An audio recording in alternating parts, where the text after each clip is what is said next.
most powerful sound in the universe isn't an explosion, it's the silence that follows. Especially when it comes from the person who was never allowed to be quiet. You carry a world of unspoken knowledge in your silence.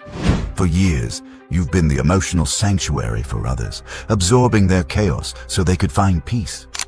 So why is it that when you finally go quiet, when you finally retreat to save yourself, your silence feels like thunder to them?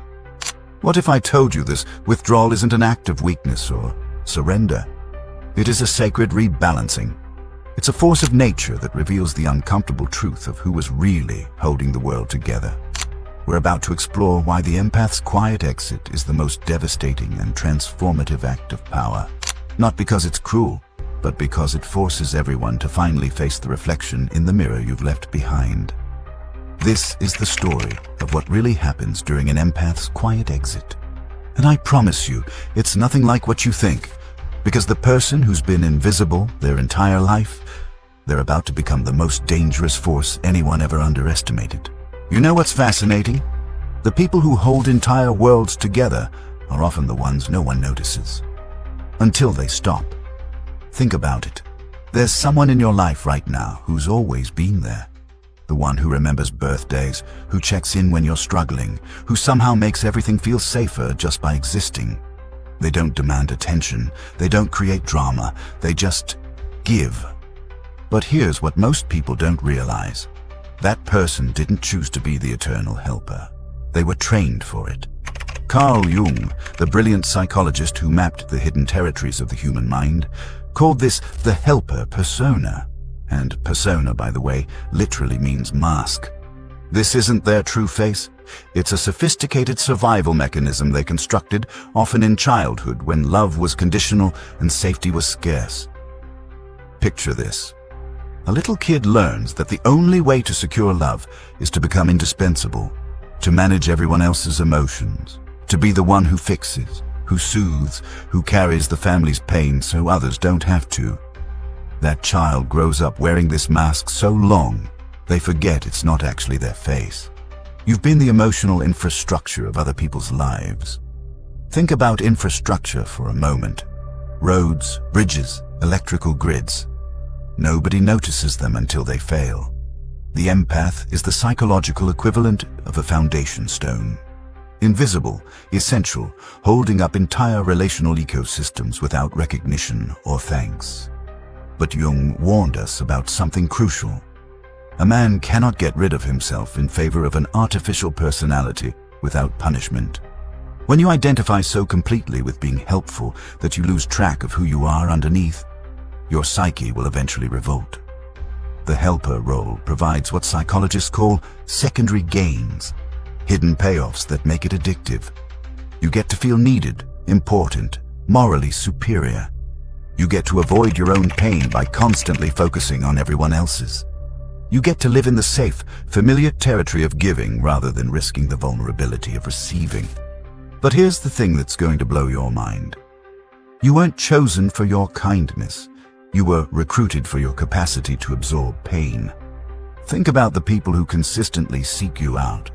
Really think about them. When do they call? When do they text? It's usually when they're in crisis, isn't it? They don't call when they're happy and want to share joy. They call when they need someone to process their drama, their anxiety, their latest relationship disaster. You've become a psychological dumping ground. And the most insidious part, you've been trained to see this as love.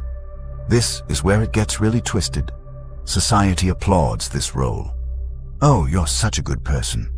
You're so selfless. I don't know what I'd do without you.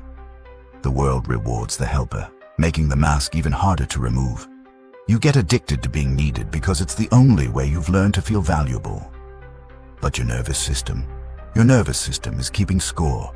All that absorbed emotional energy, all that constant vigilance, all that self-abandonment, it has to go somewhere. And it shows up as burnout, as mystery illnesses, as this bone-deep exhaustion that sleep can't fix. You know that feeling when you literally cannot fake the smile anymore. When your body starts rebelling, maybe hair falling out, maybe chronic fatigue, maybe you just can't bring yourself to answer the phone. That's not weakness. That's your authentic self staging an intervention. Your psyche is essentially saying, we need to talk. This performance is killing us. Because here's what Jung understood that most people miss. The helper persona isn't just a role you play. It's a prison you've built around your true self. And every prison, no matter how beautifully decorated, eventually becomes a tomb. The people around you have grown dependent on your emotional labor in ways they don't even recognize. They've outsourced their emotional regulation to you. They've learned that they don't need to develop their own coping skills because, well, they have you. You've become the external nervous system for people who never learned to manage their own internal world. And the most devastating part? You can't see it because you're inside the system. You're like a fish trying to analyze water. The very environment that's drowning you has become so familiar that you think it's just how life works. But here's where this gets really interesting, and why your quiet exit is going to be far more impactful than you realize. When someone who has been the invisible foundation of an entire relational ecosystem suddenly steps back, they don't just leave a gap. They expose the house of cards that was built on their sacrifice. And that revelation, that's going to shake everyone involved to their very core. So that house of cards I mentioned, it's not built by accident. There's an invisible contract being signed every day between you and the people who drain you. And here's the part that's going to make you uncomfortable. You're not just the victim in this dynamic.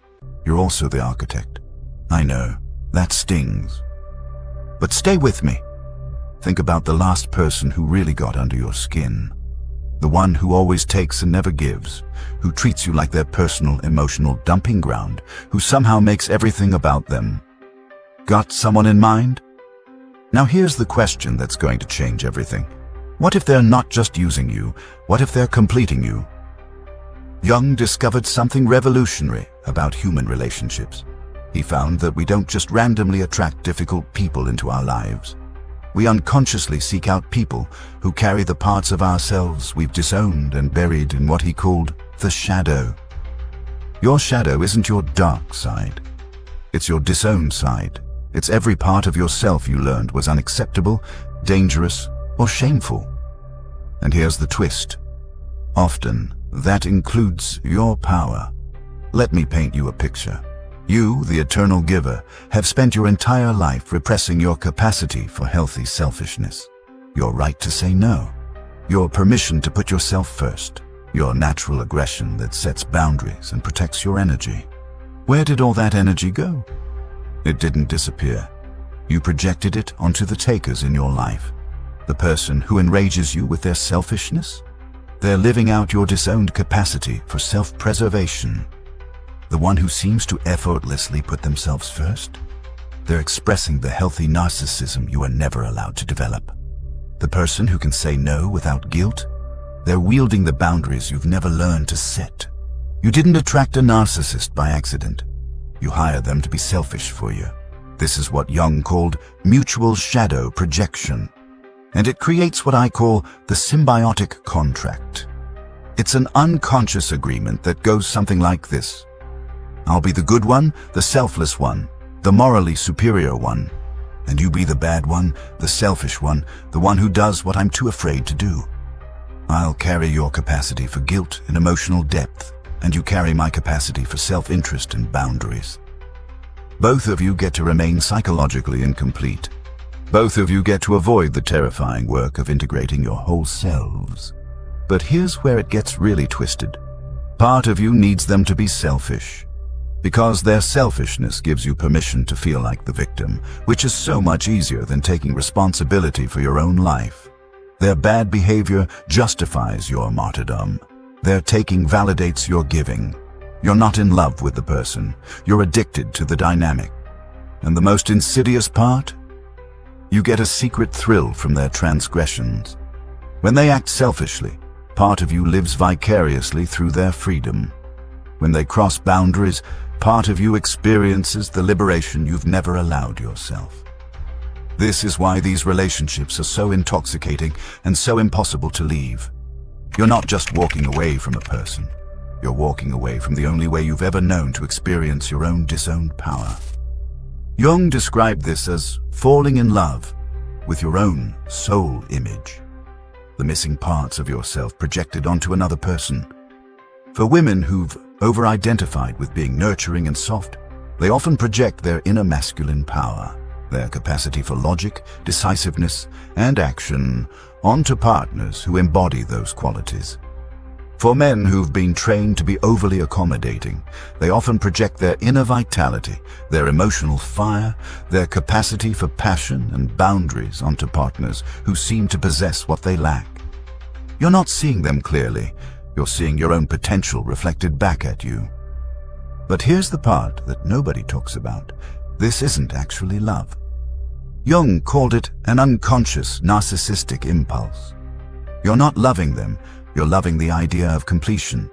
You're in love with the fantasy that someone else can make you whole. This creates what psychologists call the magical other syndrome, the belief that there exists one person who can heal your wounds, complete your personality, and repair the damage from your past. You place an impossible archetypal burden on another human being. And when you do this, you're not actually in relationship with a real person. You're in relationship with a projection, a carrier for your own unconscious contents. You're using them to feel whole, just as much as they're using you to avoid their own emptiness. This is why the relationships are doomed from the start. Eventually, reality crashes through the projection. The person you thought you knew turns out to be a stranger. The qualities that once completed you now suffocate you. The dynamic that once felt like destiny now feels like a prison. And that's when the terror hits. Because underneath the helper role, underneath the symbiotic contract, underneath all the projection and fantasy, there's a void. There's the question you've been running from your entire life. Who am I if I'm not needed? What am I if I'm not fixing someone? This is the existential panic that keeps you trapped. Because walking away doesn't just mean losing a relationship. It means facing the possibility that without the drama, without the crisis, without someone to save, you might not exist at all. The fear isn't really about being alone. The fear is about being empty. But here's what's about to happen when you finally do walk away, when you finally break this unconscious contract that's been running your life. The person you've been completing is about to discover what it feels like to face their own void.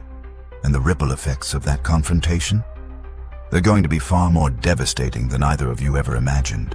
Those ripple effects I mentioned, they start the moment you go silent. Picture this.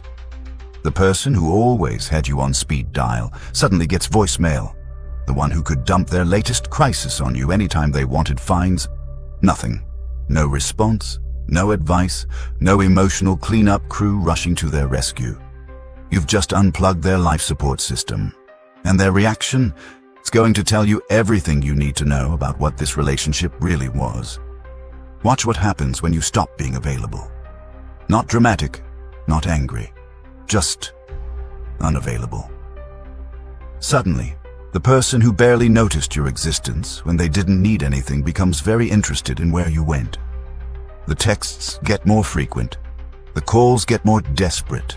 They might show up at your door, send mutual friends to check on you, or suddenly remember your birthday after forgetting it for years.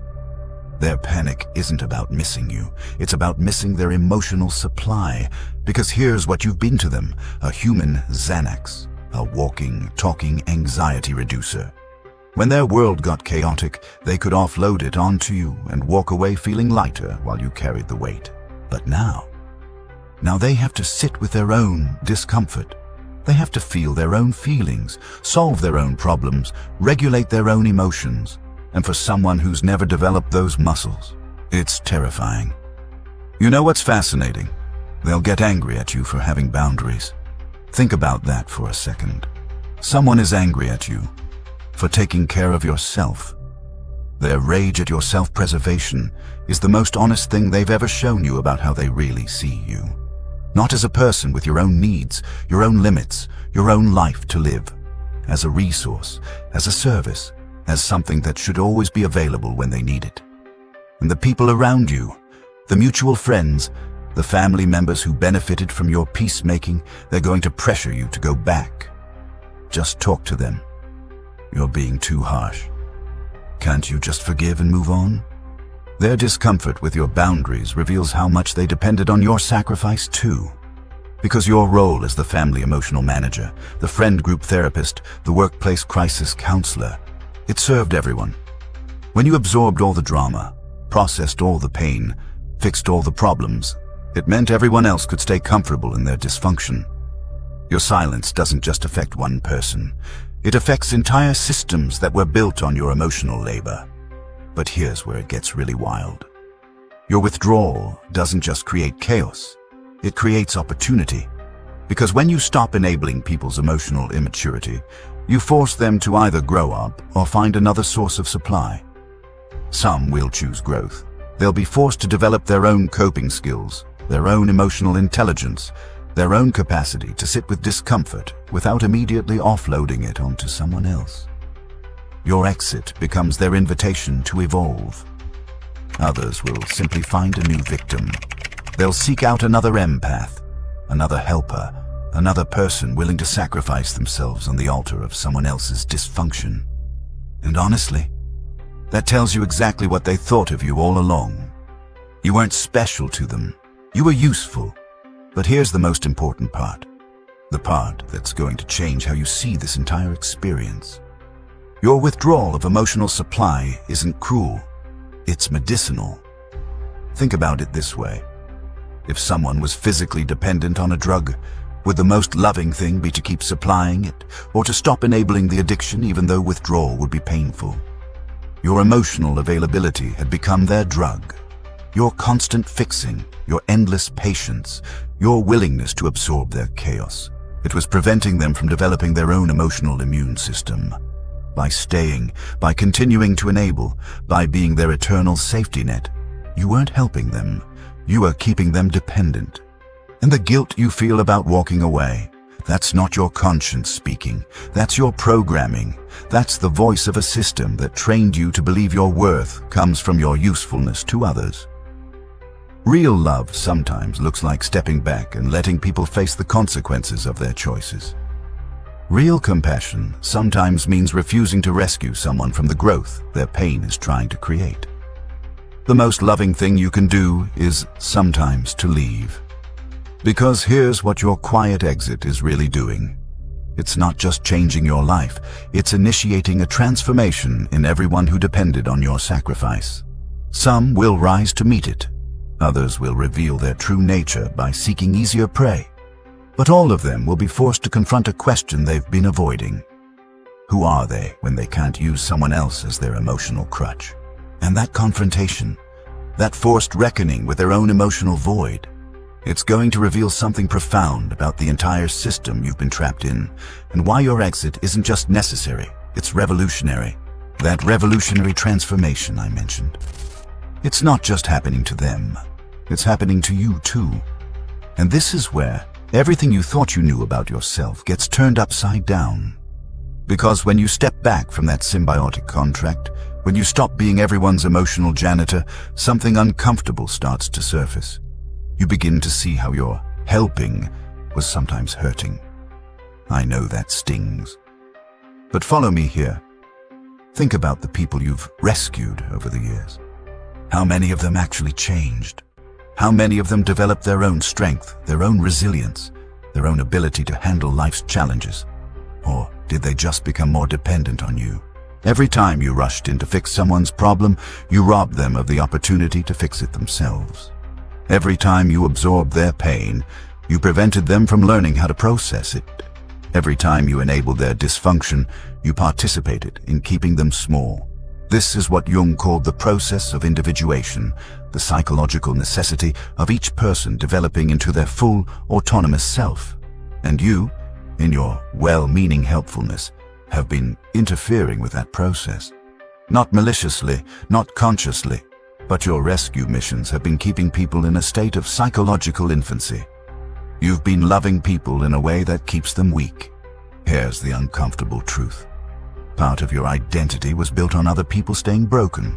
Because if they healed, if they became whole, if they no longer needed you, who would you be? Your helper persona required victims to rescue. Your sense of worth depended on other people's dysfunction. You had an unconscious investment in their problems continuing. This is why your exit is so terrifying, not just for them, but for you. Because stepping back means facing the possibility that your entire identity has been built on a foundation of codependency. But here's what's beautiful about this realization. You're not less compassionate for seeing this. You're more conscious. Real compassion isn't about absorbing someone's pain. It's about holding space for them to feel their own pain and grow from it. True love isn't about fixing someone. It's about believing in their capacity to fix themselves. When you withdraw your compulsive helping, you're actually offering them something far more valuable than your previous enabling. You're offering them the gift of their own strength. Think about a parent teaching a child to ride a bike. At some point, they have to let go of the seat and let the child wobble, maybe even fall. That's not cruelty. That's necessary for the child to develop balance and confidence. Your emotional withdrawal is the psychological equivalent of letting go of the bike seat. Yes, people might wobble, they might even fall, but that's how they learn to ride on their own. And here's what's fascinating. The people who are truly ready to grow will thank you for this. Eventually, they'll recognize that your stepping back forced them to step up. They'll see that your boundaries taught them to develop their own. Your exit becomes their opportunity to discover their own power. But the people who aren't ready, they'll paint you as the villain. They'll tell everyone how selfish you've become, how you've changed, how you've abandoned them in their time of need. And you know what? Let them. Because their story about your transformation tells you everything you need to know about what they thought your role should be. In their narrative, you're supposed to be endlessly available, infinitely patient, perpetually self-sacrificing. Their anger at your growth reveals their investment in your smallness. This is where you have to make a choice. Do you shrink back into the comfortable prison of the helper role to keep everyone else comfortable? Or do you stay with the discomfort of your own evolution? Because here's what's really happening. You're not just leaving a toxic dynamic. You're modeling what healthy boundaries look like. You're showing everyone around you that it's possible to love people without losing yourself. You're demonstrating that real strength isn't about how much you can carry for others. It's about knowing what's yours to carry and what isn't. And that example, that's going to ripple out in ways you can't even imagine. Some people will be inspired by your courage to set their own boundaries. Others will be forced to confront their own patterns of emotional dependency. Entire family systems might shift because one person decided to stop being the designated emotional caretaker. Your quiet exit isn't just personal transformation. It's systemic revolution. But I know what you're thinking right now. You're probably feeling guilty about all of this. You're wondering if you're being selfish, if you're hurting people, if you're becoming the very thing you've always despised. And that guilt, that fear of being seen as selfish, that's not your moral compass speaking. That's the voice of a system that programmed you to believe your worth comes from your usefulness. It's time we had a conversation about what's really behind that fear. That guilt you're feeling, that voice telling you you're being selfish, cruel, abandoning people in their time of need. Let me tell you exactly what that is. That's the voice of a system that programmed you to believe your worth comes from your usefulness. Think about where that voice comes from. Whose words are those, really? Your mother who needed you to manage her emotions? Your father who required you to be mature beyond your years? The family that fell apart when you weren't there to hold it together? That guilt isn't your moral compass. It's your conditioning. It's the internalized voice of everyone who benefited from your self-abandonment, telling you to get back in line. Jung called this the negative animus for women, that relentless inner critic that attacks with rigid, impersonal judgments. It whispers poisonous rules. A good person is always available. You're selfish if you have needs. Love means sacrifice. These aren't universal truths. These are the chains of your psychological prison. But here's what that voice is really afraid of. It's not afraid you'll hurt others. It's afraid you'll discover your own power. Because the moment you stop defining yourself by how much you give, you have to face the terrifying question, what do you actually want? When you've spent your entire life focused on everyone else's needs, your own desires become foreign territory. Who are you when you're not performing? What do you enjoy when you're not serving? What do you dream about when you're not fixing someone else's nightmare? This is why the guilt feels so intense. You're not just changing your behavior, you're undergoing a complete identity transformation. The person who finds worth in sacrifice is dying, and the person who finds worth in wholeness is being born. And that death, it feels like annihilation. Because for so long, your helper identity has been the only thing standing between you and what felt like complete emptiness. But here's the revolutionary truth that's going to change everything. That emptiness you're so afraid of? It's not emptiness, it's space. Space for your authentic self to finally emerge. You know what you're really discovering? You're discovering that you were never actually empty. You were just so full of everyone else's stuff that there was no room for your own essence to breathe. Your empathy was real. Your compassion was genuine. But it was trapped in a broken delivery system, a system that confused love with self-abandonment, kindness with enabling, and strength with the ability to absorb unlimited pain. You're not becoming less empathetic. You're becoming more discerning. There's a huge difference between compulsive helping and conscious service. Compulsive helping is driven by your own unhealed wounds, your need to be needed, your terror of being abandoned. Conscious service comes from a place of wholeness, choice, and clear boundaries. When you help from a place of woundedness, you're actually using the other person to feel better about yourself. You're medicating your own pain with their gratitude. That's not love. That's emotional vampirism disguised as kindness. But when you serve from a place of integration, when you've done your own healing work, when you know where you end and others begin, that's when your empathy becomes a superpower instead of a liability. This is what Jung meant when he talked about integrating the shadow. Your shadow isn't just your capacity for healthy selfishness. It's also your disowned magnificence. It's your leadership potential, your creative genius, your ability to inspire and transform others, not through your suffering, but through your strength. You've been so busy admiring others' power that you forgot to claim your own. Think about the people you most admire, the ones who seem to effortlessly command respect, set boundaries, create beautiful things, lead with confidence. What you're seeing in them is a reflection of your own unlived potential.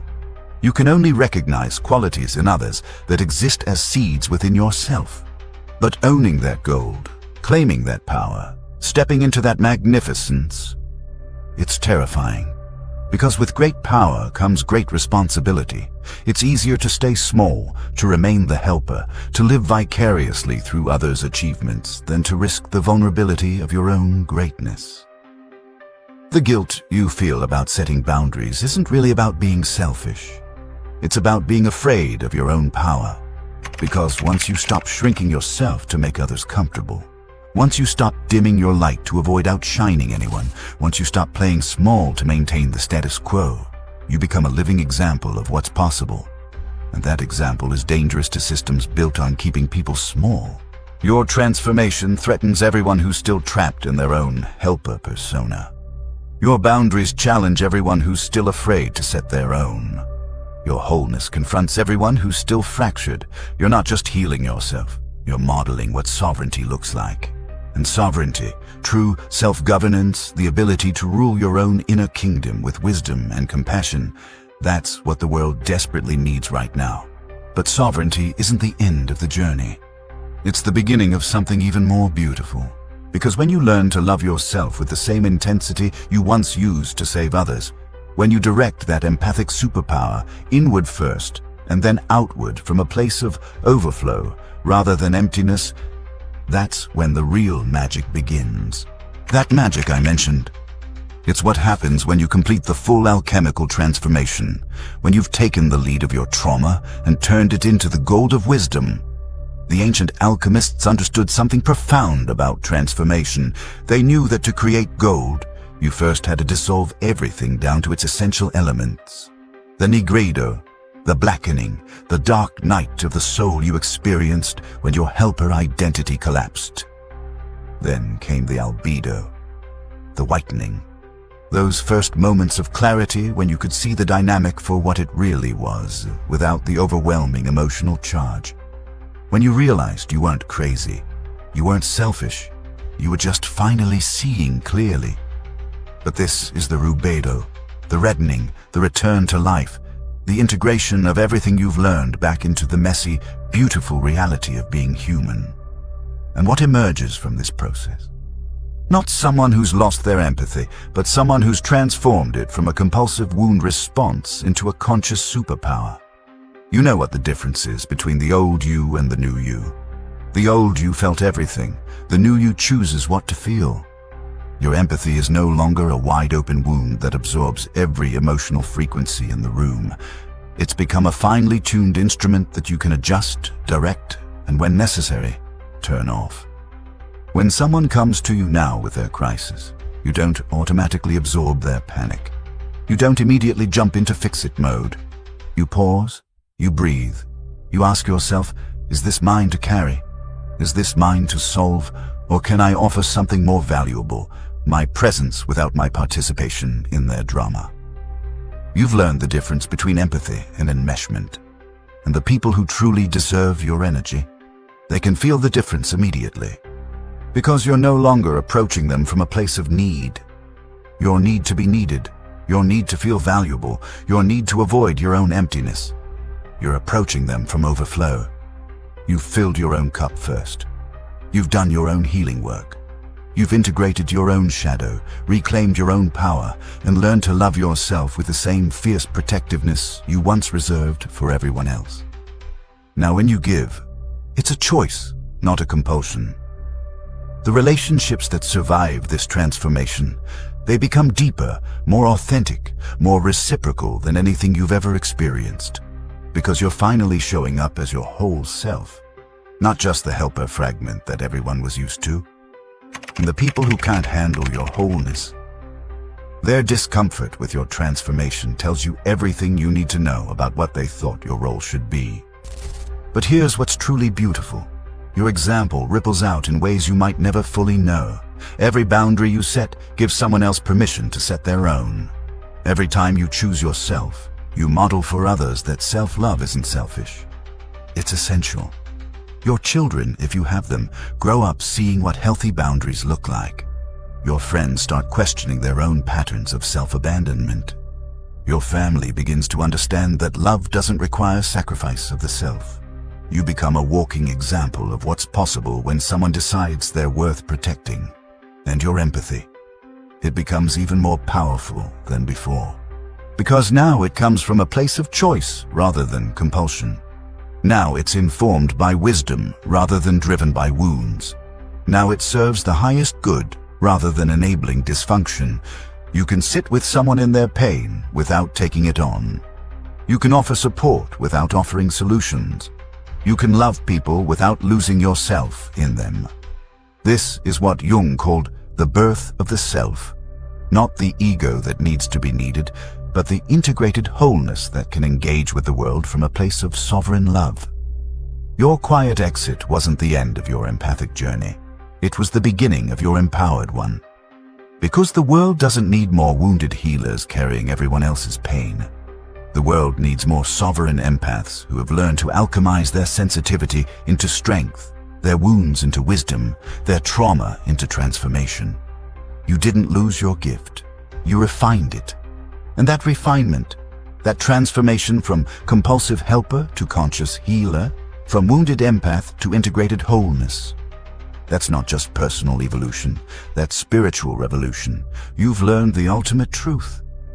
The most rebellious thing you can do in a world that profits from your self-abandonment is to fiercely, unapologetically, completely love yourself.